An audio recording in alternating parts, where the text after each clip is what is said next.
मृत्युंजय जी, मेरा प्रश्न आपसे यह है कि क्या अब कांग्रेस पूरी तरह से, जिसको इंडिया आप लोग नाम दे रहे हैं, उसको अपनी तरफ ले जा रही है? क्योंकि आप देखिए ना, ये आप व्यूअर्स चॉइस देखिए, जिसमें साफ सी वोटर के सर्वे में दिख रहा है कांग्रेस को मजबूती मिलेगी, प्रमाणित हो रहा है सोनिया गांधी से। प्रियंका गांधी का चेहरा सबसे ऊपर हो रहा है। नीतीश कुमार जिन्होंने स्टार्ट किया, दिल्ली मुंबई सब एक कर दिया, सबके घर पर वो गए पर्सनली मिलने, नीतीश कुमार नंबर 2 चॉइस हो गए। प्रियंका वाड्रा गांधी भी उनसे ऊपर है।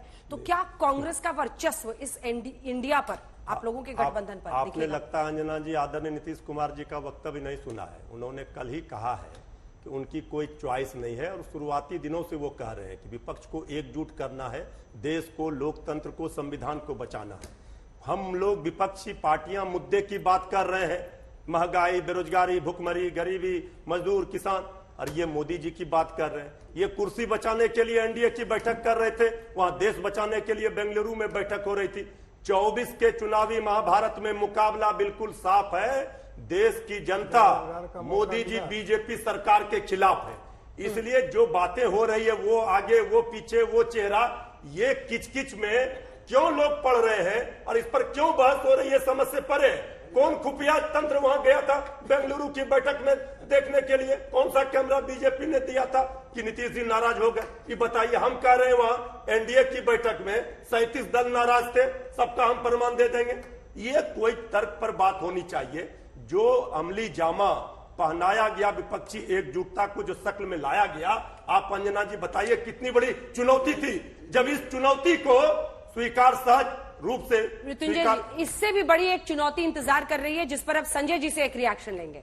और वो चुनौती संजय जी ये है कि पंजाब और दिल्ली आम आदमी पार्टी से सीट शेयरिंग पर एक फॉर्मूला यहीं पर निकालना, मतलब किसी युद्ध को जीतने से कम नहीं रहेगा। क्या इस तरफ कुछ बात आगे बढ़ी है? क्या आपको लगता है कि ये मुमकिन भी हो पाएगा?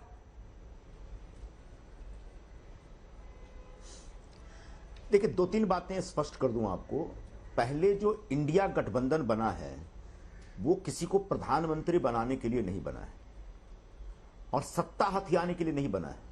इंडिया गठबंधन मुख्य तौर पर हिंदुस्तान में लोकतंत्र को बचाने के लिए, संविधान का राज हो, रूल ऑफ ये जो कानून का राज हो, महंगाई, बेरोजगारी, इस तरह के जो मुद्दे हैं, उन मुद्दों से देश की जनता को निजात दिलाई जाए और उसके बाद जो एक नफरत का माहौल है, उस माहौल से लोगों को मुक्ति दिलाई जाए। और जैसे एक भारत की जो एक आत्मा है जिसमें हर वर्ग के लोग एक साथ भाई भाई बनकर रहते हैं, एक दूसरे के साथ प्यार मोहब्बत, वो विचार लेकर हम आए हैं। आप लोग बस ये ढूंढने में लगे कि दूल्हा कौन है, प्रधानमंत्री कौन बन रहा है।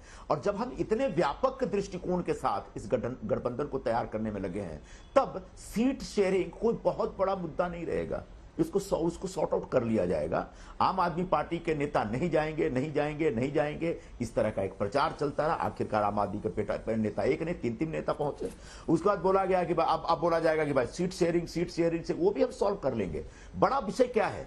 जो महाराष्ट्र की अभी चर्चा चल रही थी शिवसेना और एनसीपी के बारे में, इतना याद रखिएगा, शिवसेना और एनसीपी दोनों महाराष्ट्र के एक बड़े मजबूत पेड़ हैं, बरगद की तरह।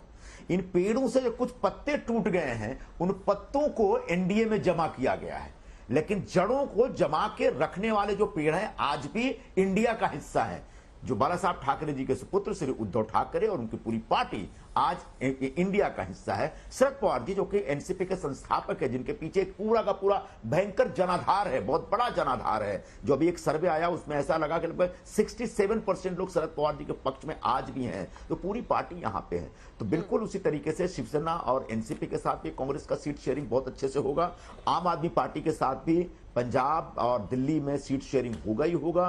और आम आदमी पार्टी के लोग खुद बहुत उत्साहित हैं कि भाई कांग्रेस के साथ एक गठबंधन में शामिल होकर के किसी तरीके से भारत को बचाया जाए, देश की जनता को राहत देने का काम किया जाए। क्योंकि अगर 2024 जिसके आंकड़े बार बार 2019 के हिसाब से बताए जाते हैं कि हम लोग लगभग 50% से ज्यादा वोट से जीते हैं, या फिर 4 लाख 5 लाख के मार्जिन से जीते हैं। हिंदुस्तान में वोटरों का मिजाज बदलने में 1 हफ्ता लगता है।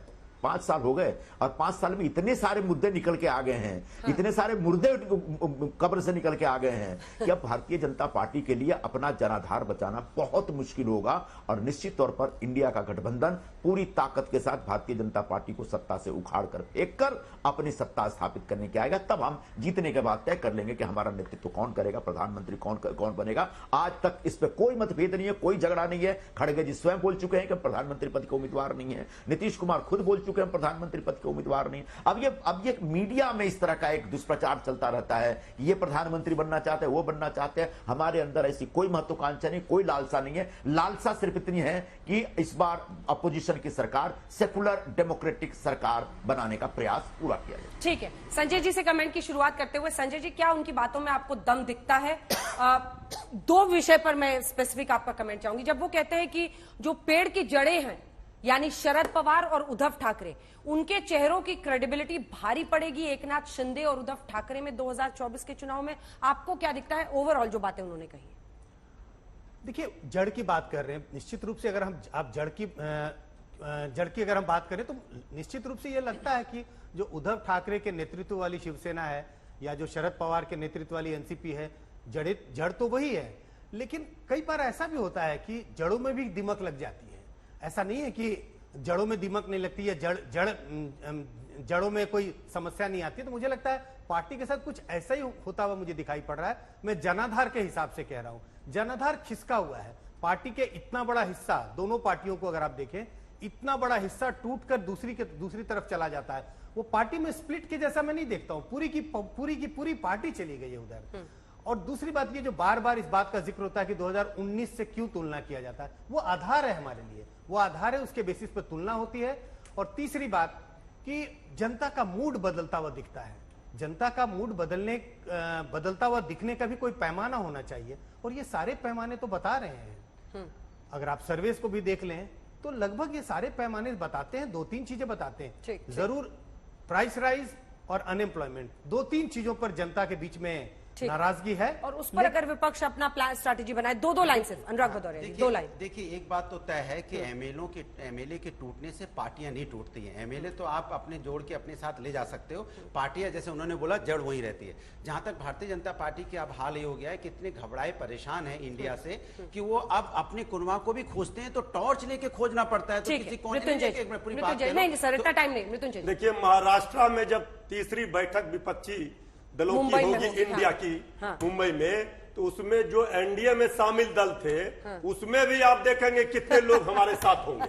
धीरेन्द्र जी, एक तरफ शेर है और दूसरे तरफ रंगे सियार, इससे कोई आंकड़े से फर्क नहीं पड़ता है। और दूल्हे की जहां तक बात कर रहे हूँ, दूल्हे का चेहरा पुराना लगता है, अब वो दूल्हा नहीं चलने वाला है, सब दूल्हे को पहचान रहा है। वही, अरे राजनीति में, लोकतंत्र में जनता शेर होती है। महंगाई और बेरोजगारी क्या गले की फांस बन सकते हैं? बिल्कुल नहीं, क्योंकि हम महंगाई को भी रोकते हैं और रोका है। बेरोजगारी में भी हमने रोजगार दबा कर दिया है। 2 करोड़ से अधिक लोगों को ईपीएफओ में रजिस्टर कराया है। और दूसरा 272 प्लस 2014, 300 प्लस जो है 2019, 350 प्लस जो है हम निश्चित तौर पर 2024 में प्राप्त करेंगे। हम लक्ष्य को जो हमने रख लिया है। आप सभी का बहुत धन्यवाद पीएससी में हमारे साथ जुड़ने के